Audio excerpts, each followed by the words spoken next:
approved in Intacct's Fall Release. I'm Megan Turco, and I'll be your moderator today. Before we jump in, I'm going to briefly go over how to use your webinar console. The orange arrow on the right side of your screen will let you toggle the control tray open or closed, and at the bottom of that control tray, you'll see a chat window.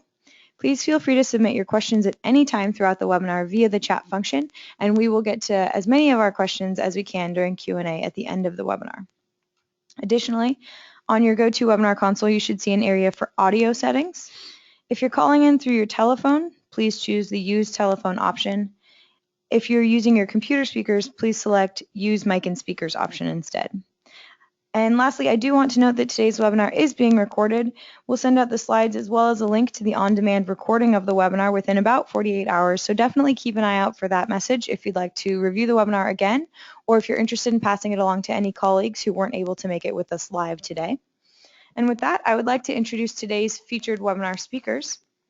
First up, we have Scott Schimberg, who is the partner heading up our Intacct practice here at Armanino. Scott has a mixture of industry experience and has held positions as Assistant Controller, Controller, and VP of Finance. He's also a member of the Institute of Management Accountants and has 15 years of consulting experience, during which he has helped numerous companies implement ERP systems. Additionally, we have Manesh Patel with us, who is a senior consultant on our Intacct team here at Armanino. Manesh is a certified Intacct implementation consultant with knowledge in various ERP systems, Concur, Basecamp, and Dropbox. Prior to joining Armanino, his experience included client engagements with Google and Oracle, as well as experience at cloud startup Livebox. It's great to have you both with us here today, and with that, I'm going to pass the presentation over to you, Scott, to get us started. Thank you, Megan. One thing that we want to cover today is really around highlighting a couple of the enhancements that Intacct has deployed out in their most recent release this quarter. So everything that we talk about will be available in your system and can be configured and set up for it. And you'll want to stick around for the end because we have some tips and tricks on how to set up new users and avoid being charged for an additional user. So you'll want to stick around for that helpful tip that we set up for that. So let's go ahead and talk about Salesforce or the Salesforce Chatter inside of Intacct. So really what this is, and I'll start with just defining a little bit of what the Chatter is, and then we'll go into how you can get it set up. But the Chatter is a way to be able to communicate within your organization and attach that communication to transactions within Intacct. And the power of that comes into play when you have a question on an AP invoice, and that question and answer concept between multiple people allows it to be attached to the record within Intacct.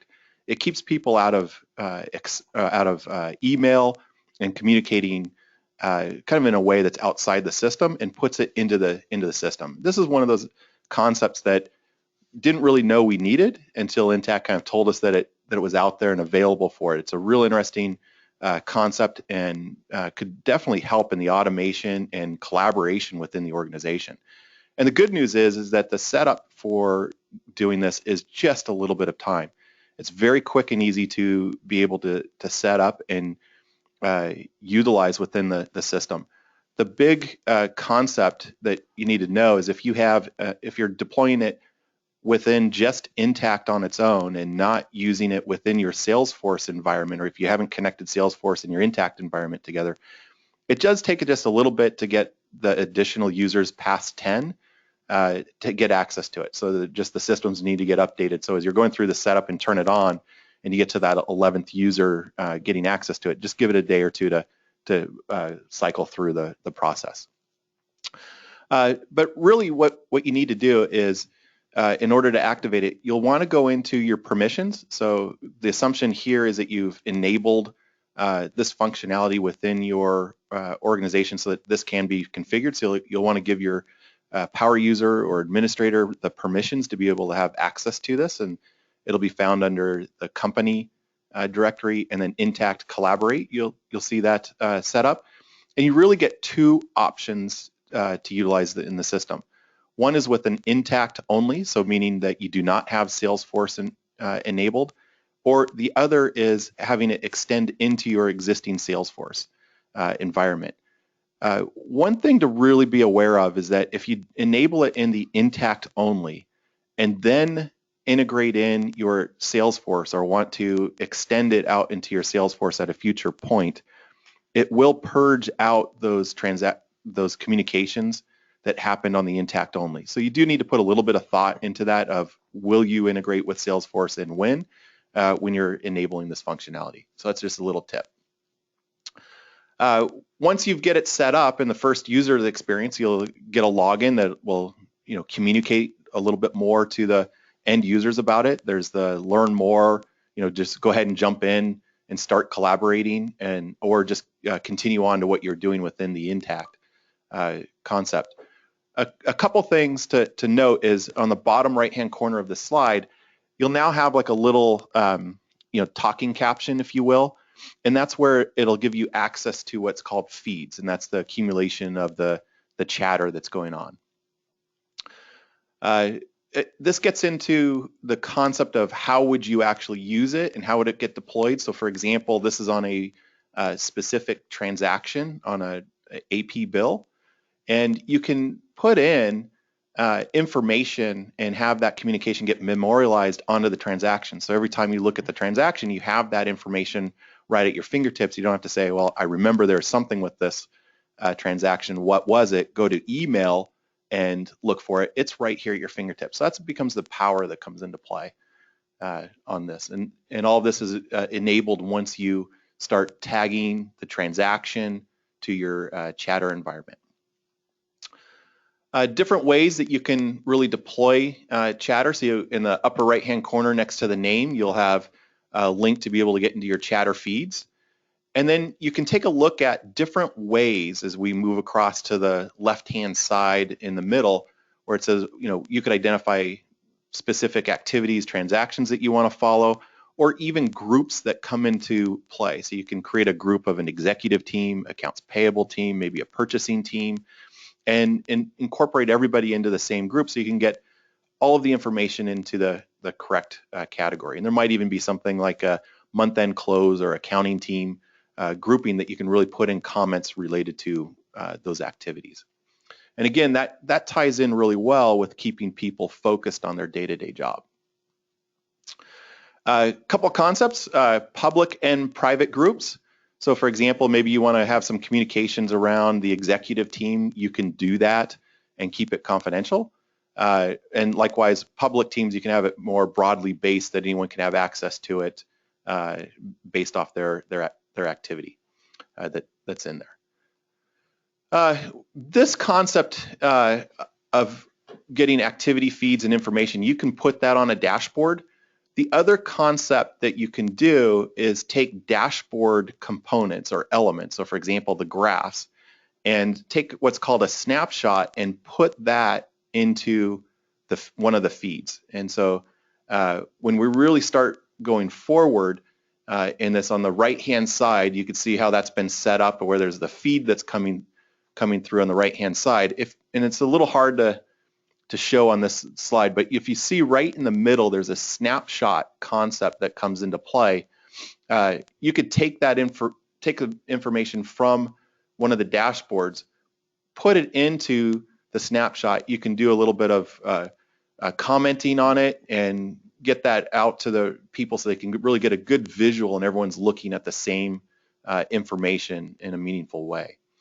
And so really being able to do that snapshot, you can mark it, or take a snapshot, mark it up, and then get it out onto the feed so you're communicating very effectively with what's happening real time. All right. So next up is printing 3 checks all in one page. So we have all been used to 3-panel checks in Intacct, and this concept actually applies to both the blank checks and the pre-printed checks. So what you get to do is actually not have a check stub or vendor stub, and technically it's kind of a stationary saver. And this feature, though it applies to blank and pre-printed checks, you can actually get them in both the standard and that business secure format. The concept itself applies to it's very easy to actually set up. You can kind of make it configurable at the bank level. So just as you're used to managing whether what print options you have for each of your bank accounts, you can actually set a default in the bank accounts record. So you see how in the right hand side we've got print options is checks per page showing 3. It's either 3 or 1. We've all previously been used to 1. Also, you have the ability to select or change this when you're actually printing the checks.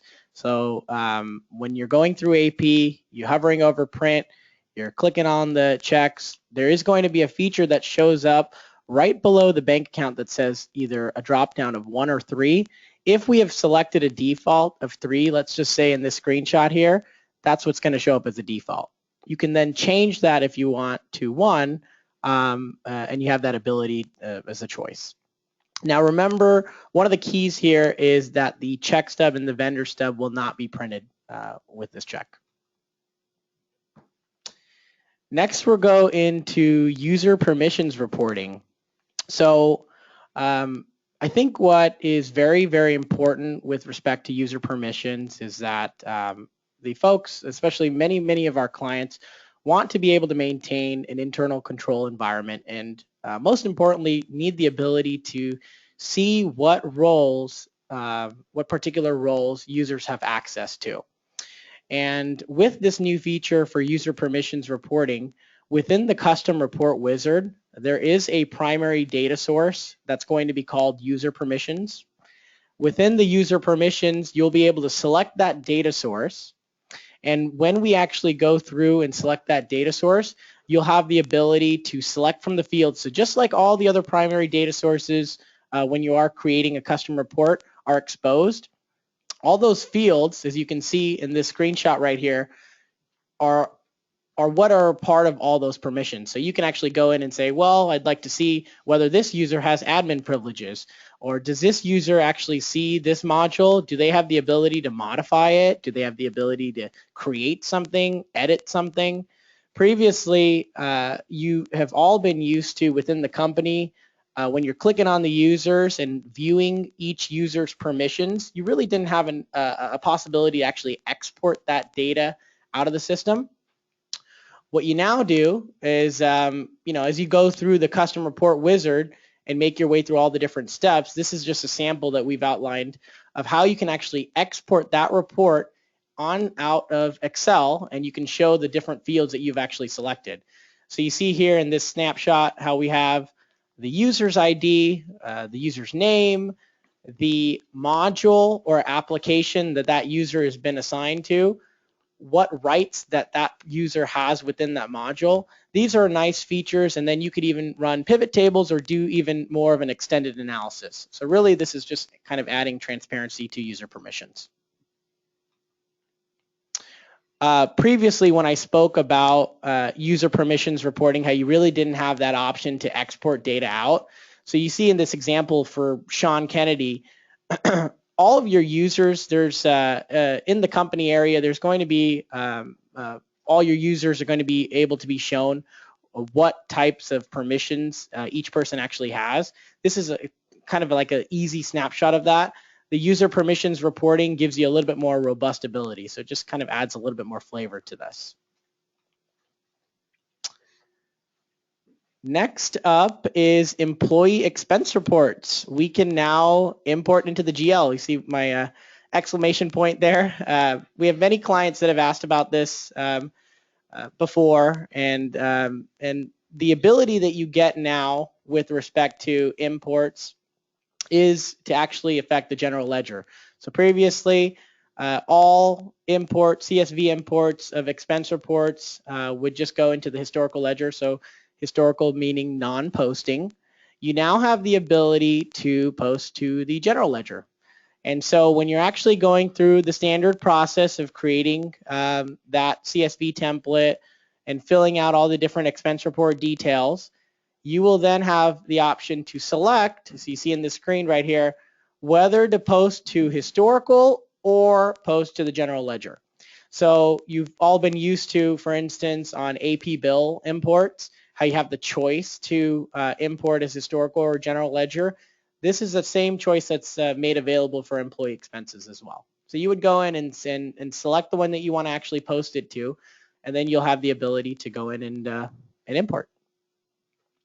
Another nice feature with respect to the expenses, and also one that our clients have asked us about over the past year or so, is quantity-based employee expenses.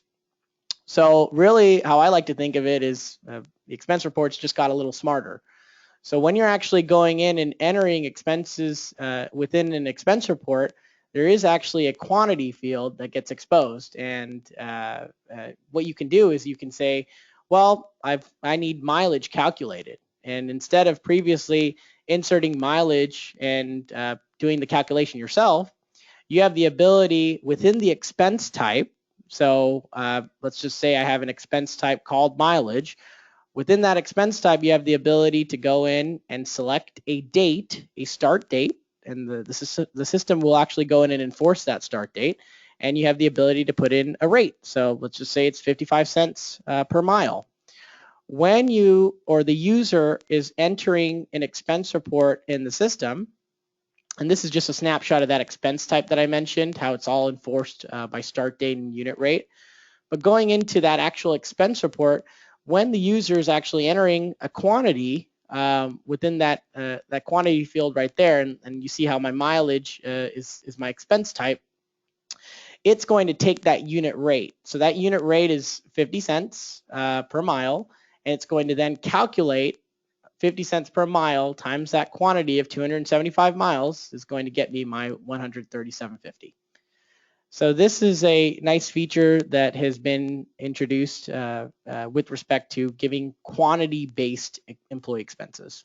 So Minesh, this is something I think is real important. Can you go back to the one slide and where it really has the dates? So it's a date sensitive by measure. So you can kind of think of the power of this as not only mileage, there could be per diem rates that you're putting through as well. And as you change policy, it's going to know that the amount that it should be reimbursing the employee based off of the date of the transaction that comes into play. So that's a nice feature to be able to have. It's date sensitive. So as you get it, coming across like at year end and the mileage rate changes, you update the new rate, and it allows people just to enter it in, and it will differentiate between December 31st and January 1st. Exactly.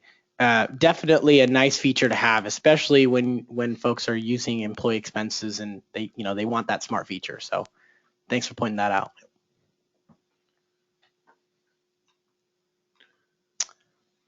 Okay, going into other enhancements. So this is really specific to Intaccts, whether you're actually using that within your system or not. Within Intaccts, there is a little bit more. They've added some flavor around kind of giving a little bit more line item detail, which is nice. So you see how specifically within the solution on each of the different line items, you have the ability of calculating or showing the different VAT amounts, for instance. So that's another nice little feature that has been introduced. Some of the things that are important to understand here, there are some prerequisites for this one. Avalara obviously needs to be a part of the integration for your Intacct environment. You would also have to have the Intaccts configured to be kind of a line level tax calculation. So that's also another prerequisite. Also, one of your transaction definitions, like the sales invoice, needs to be targeted to sales tax and have that tax actually flagged for Intaccts. So another nice feature, they've just kind of added a little bit more flavor around the line item detail. And you see right here that flavor that I'm referring to. That line item is showing with the base price, how you can drill into that line item detail and show, for instance, the VAT amount of that particular line item, and then how the subtotals actually show that detail as well. So nice little add-on to this. Great. And so they've also made a couple changes to transaction definitions. And so in this case, this is looking at the workflow, if you will, within the transaction definitions of order entry or the order to invoice concept. And so you can see kind of the tree of the transactions that are happening and how that comes into play. So going from in this example, from a quote to a sales order to a shipper to an invoice to a return to the shipping invoice and back to the credit memo if needed. And some of the just shifting it over to a little bit to the right, the impact that would happen on each of the quantities and dollars of the inventory effect is important. So in this case, if you look at like a credit memo coming back in, doesn't necessarily mean that it's going to affect inventory. It's going to give a dollar impact adjustment to the customer, but not necessarily have an impact on the inventory, which is a nice feature to have. So not all returns or not all credits do you want to have an impact on inventory that comes in. And that's easy to get that view and having that display of workflows so that you can then see the impact on the inventory. It also allows you to have a very good view on that impact to inventory of, is there anything missing on any of your customized transaction definitions? So it really enables that view and understanding of the workflow, not only from a customer interaction on the document side, but also the internal inventory impact. A couple other things that are coming in is enabling costing for non-inventory items. So in the past, you had to have the inventory module to get a cost associated with an item, and now it is allowing you to not need that as a requirement, and that they've made a simplified setup to be able to make this happen of enabling a checkbox to get your system set up for that. Another concept in controlling workflow around the transaction definitions is you can put in requirements around a transaction. So for example, any individual transaction definition, you could set it up to be a brand new transaction at that point, or it must be converted from another transaction. And so, for example, where this is saying convert only, if you go back or kind of think back at the original slide around transaction definitions where we had it go from quote to order to shipper. So for example, for the shipper, you can make that an enforcement that you can only have it get converted from an order coming in. Likewise, a invoice can only be converted from a shipper document as well. So you could set that enforcement up versus enabling or allowing anyone to create a document on their own in the middle of the process. So this is a nice enforcement on workflow. Additional activity that's coming in, and we've seen many changes coming over this last year around communicating to customers, particularly around emailing. And so it's really, this is another functionality and feature that's coming in. So on the additional tab of the customer information, you could assign specific templates to a customer or multiple customers, and then you could customize that template for a specific transaction. So you could have very specific invoices, you could have very specific credits that would go back, and you can have this email communication going on for all transactions. So if you leave the alignment with a specific transaction definition, you could have a email communication going out for all, or it could be very specific communication based off of the transaction definition. So really this is starting to fine tune that communication with customers via email. And so in this example, we could get very specific and we could say, here's an email template, small business monthly invoicing. So it has very specific messaging and communication. And they only want it to go out when the sales invoice is getting generated. So that means it will only get sent to the customer associated with that specific invoice that's coming in. It's a nice feature on the communication.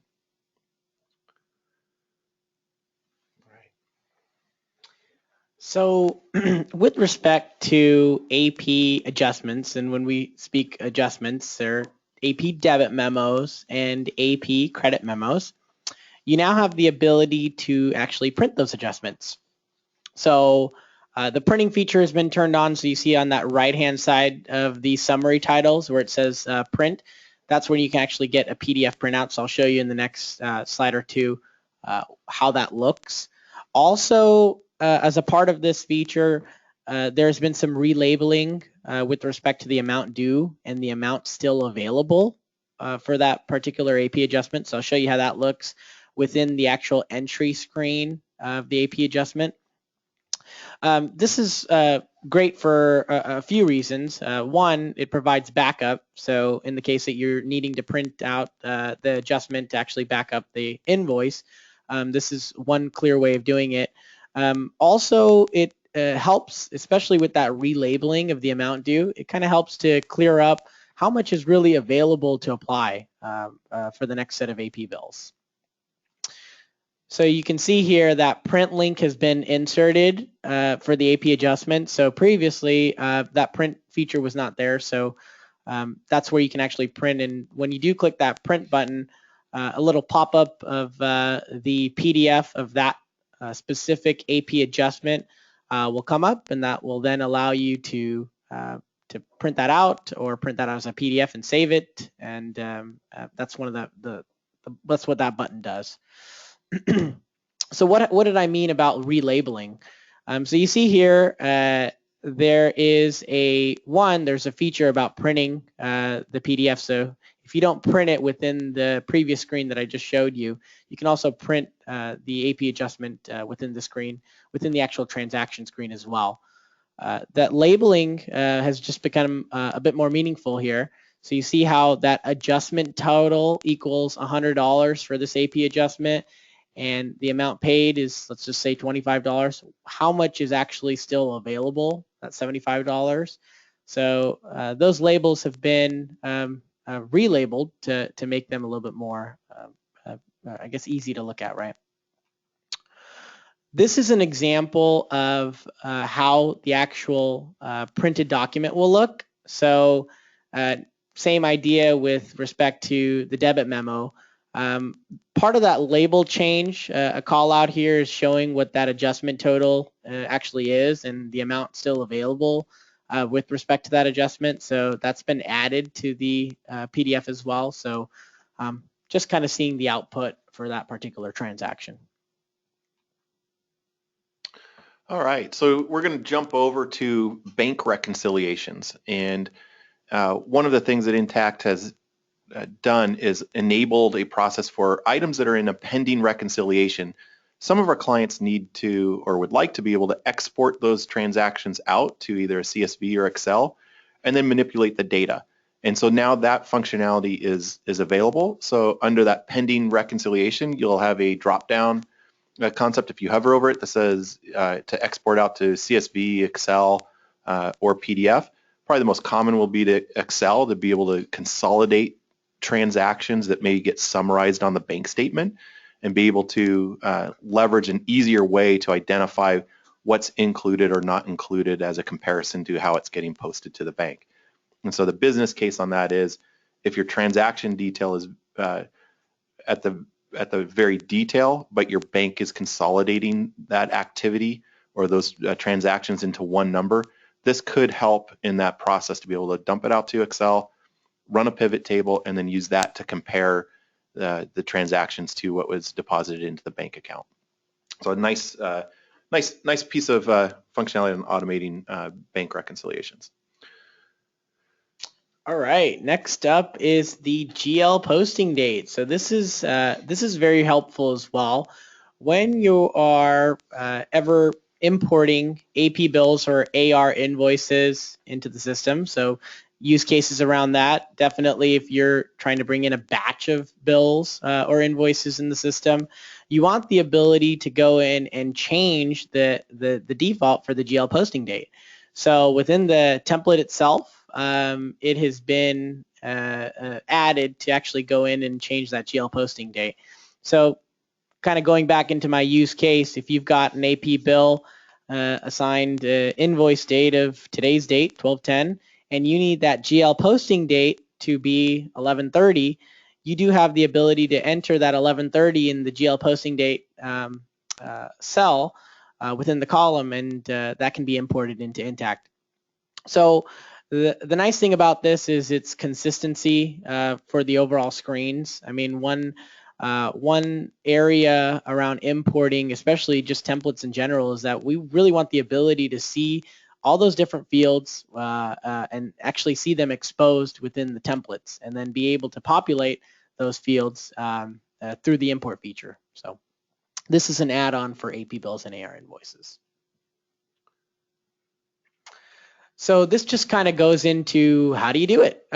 So more so when you actually go to the company setup checklist, which is as you all know, kind of the main frame to do all of your grabbing of templates, do all of your importing of templates, to even create something new or view all of your data. Specifically with respect to the AP area and the AR area, there's a link for accounts payable bills or the accounts receivable invoices. When you do go in and grab that template from that company setup checklist, you will be able to see that GL posting date.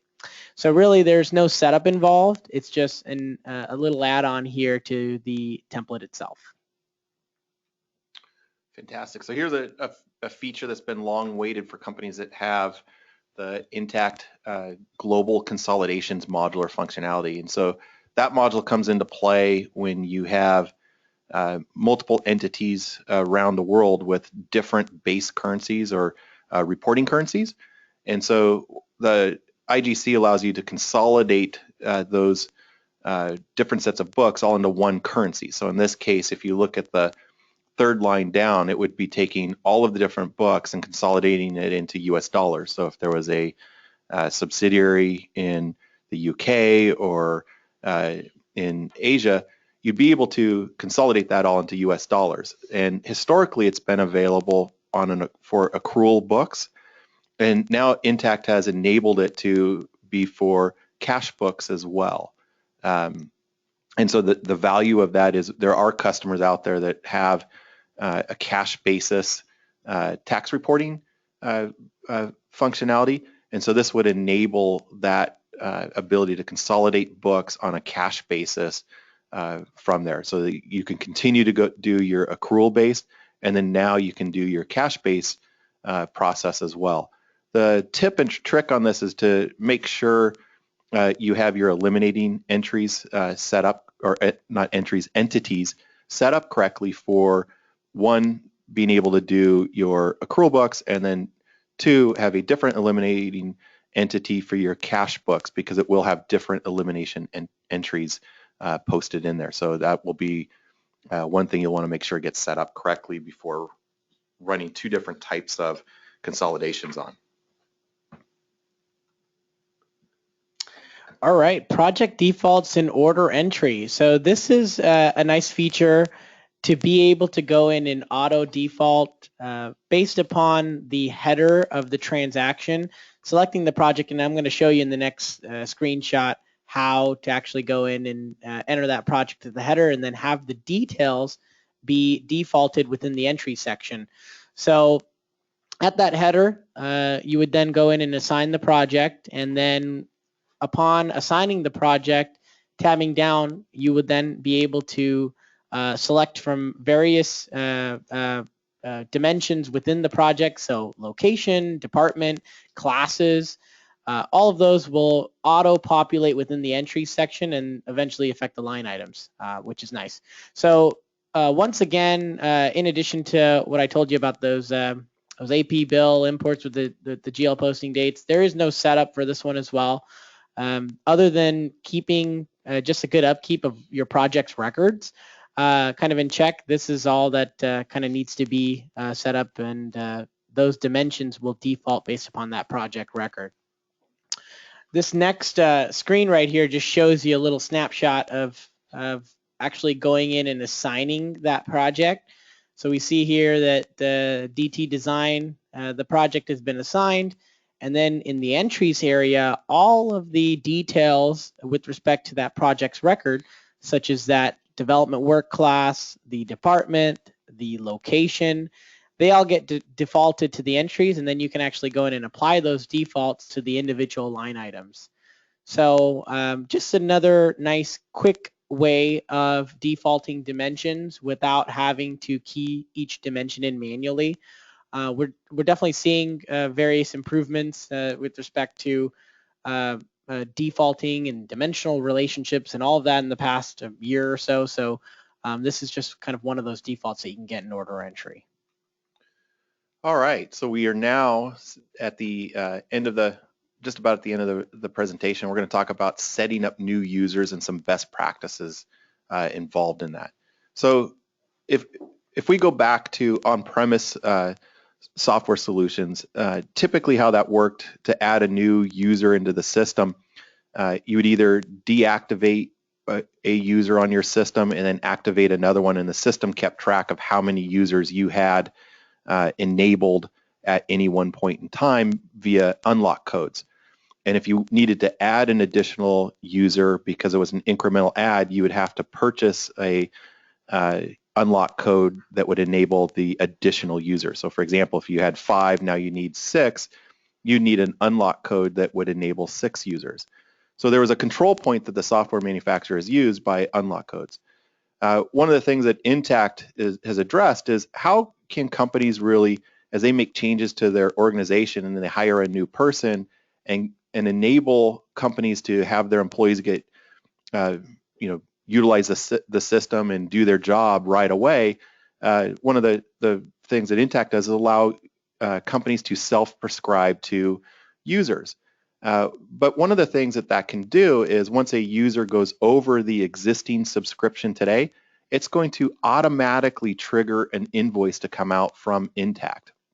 And what that'll do is create a bill for that. And the piece that's really important is that Intacct does not consider anything a mistake when adding a new user. So for example, if you add a new user and you get a bill and come back and say, well, I accidentally added an additional user, they can't tell if it was a short-term solution that was being used or anything else from that aspect. So they've been, it's very hard to claim a concept of that was done for as a mistake, even if it's for a short time.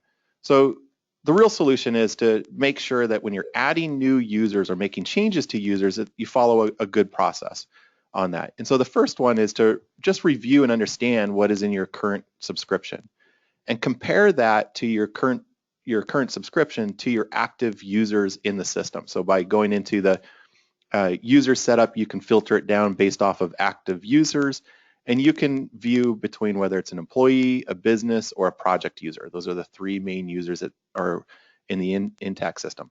The recommended process is if you're changing out someone because a role's changed and someone left the company and now there's a new person coming into the company, deactivate the one that you no longer need and do that first. And then add in your new user with a new name and email address for that activity to go in. And then once you're done, just recompare or compare one more time before you stop this activity to make sure that you reconcile to your current paid subscription, the employees, the business users, and the projects. You want to make sure that you're underneath your current subscription. If you're over, you need to make a correction right away, or it will trigger an invoice to come out. And we understand this could be a little bit of complex. We would much rather spend some time with you under your essential support program to walk through how to set up new users so that you don't accidentally trigger a charge than to have you get charged for something that would be a mistake or by accident that you really didn't mean to add an additional one. So please reach out to us. We're more than happy to help you with this process and make sure that you understand how to do that. All right. So in conclusion, we covered the key concepts that we've gone through on the Intaccts quarterly release, and we ended up the session of talking about some best practices with setting up a user. And then are there any questions that are there out there? And I see a common thread that's coming through on the setup, which is around when Intacct creates a new functionality or a new release. One of the first things we need to check is to make sure under the permissions that the permissions are set up and activated so that you see that on your screen. So for example, under the chatter, that's a new feature. The first step is let's go into permissions, make sure that role has access to the permissions, refresh your screen. In some cases, you may need to log out, log back in to get access to that, and then check under the company setup for the chatter that should be available that you can then go in and enable the setup for it. So that's a common question that we're seeing come through on the chat. Thanks, Scott. We do have actually one other question that came in from the user permissions reporting section, Manesh. What type of user do you need to be to access this? Yeah, good question, Megan. So in order to access those user permissions reports, the user is going to need to be a business user with administrative privileges, full admin privileges. In addition to that, accessing that report is just done via the custom report wizard. So customization services or platform services is where you can actually go in and add that report. The other way is just as you're used to with the rest of your custom reports in the report center, you can then go in and create a report, a new report via the custom report wizard. The only difference here is that user permissions primary data source is now just an available one to select from. Thanks, Manesh. All right. So are there any other questions that have? It looks like most of our questions actually do have to do with the setting up Collaborate and the Salesforce Chatter. So I think what we can do for those of you who still have some questions on that after Scott's comments, we can definitely follow up after the fact and talk to you guys to make sure whatever your system looks like, we can take a look at that and follow up after if that works. With that, actually does cover most of our questions. So we will be able to end a little bit early today, actually.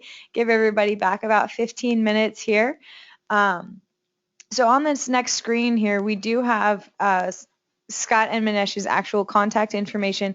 As I mentioned earlier, we did record today's webinar, and we'll be sending out a link to the on-demand recording as well as the copy of the slide deck. So no need to hurry and copy those down. But if you guys do have any additional questions after today's webinar, definitely feel free to reach out to Scott or Manesh, or of course anyone on our Intacct team, and they would be happy to help you with any additional questions. And as I mentioned, if you did ask a question about setting up Collaborate or having some confusion around accessing it, we can definitely follow up with you after the fact. But that does wrap up today's webinar. As you exit, there is a quick survey. So definitely please take a moment to let us know your thoughts on today's webinar so that we can continue bringing you some great content and additional education around your solutions. With that, thank you, everyone. Thank you. Thank you.